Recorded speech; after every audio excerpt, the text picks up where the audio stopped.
Well, welcome to Thoughts Roundup. It's so happy to be with you today. I'm receiving some requests to talk about Hindston every once in a while. You see, Hindston is such a famous city. But there was one person that made a comment that they had lived in Louisiana for many, many years and had never heard of Hindston. That's hard to believe. But I'll tell you why they had not heard of Hindston.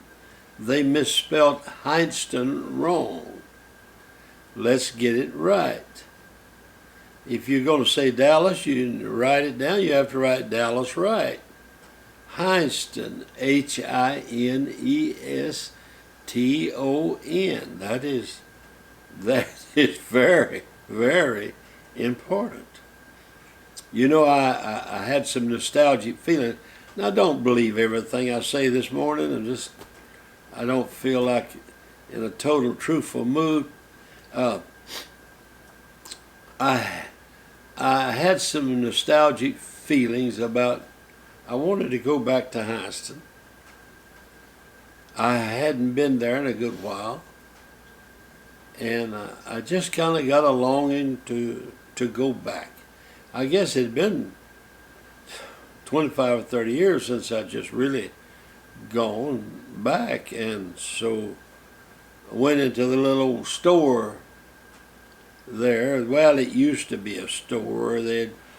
Mr. Robertson had put up some kind of made a barber pole out of a well bucket, painted it up and put it out there and made a barber shop out of it. So I thought, well, this would be a good place to go and catch up on the news of Hindston. And I went in and he had a customer, and I sat down in the chair and was going to wait for him, and I picked up a little brochure. It said, "What to do while you're in Hindston." I turned it over and it said, "You're doing it right now." That's about all there was to do. You know, the land was so poor in Hindston. So one night we ate 16 acres of corn. It just didn't grow too much corn.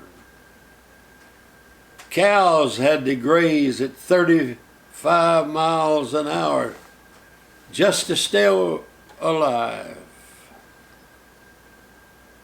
They said they had a peeping Tom at Hindston one time, but everything was so boring he had to take no dose to stay awake.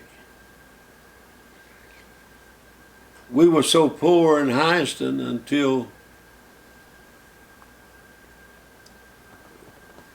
one Christmas my dad went out and shot the gun, come back in and he said, "Boys, I'm sorry to tell you, but Santa Claus just committed suicide."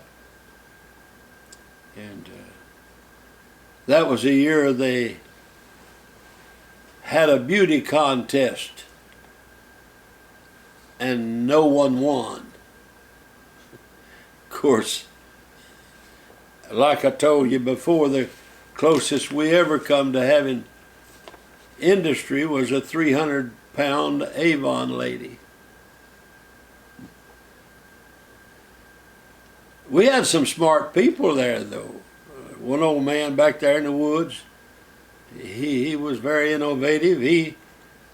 He successfully crossed a VCR with a microwave and saw Gone with the Wind in 7 minutes. Someone in Hindston crossed mashed potatoes with a sponge said it didn't taste too good, but it sure did hold a lot of gravy. We never did have football at our school, and just basketball and baseball, because years prior someone had gotten hurt playing football.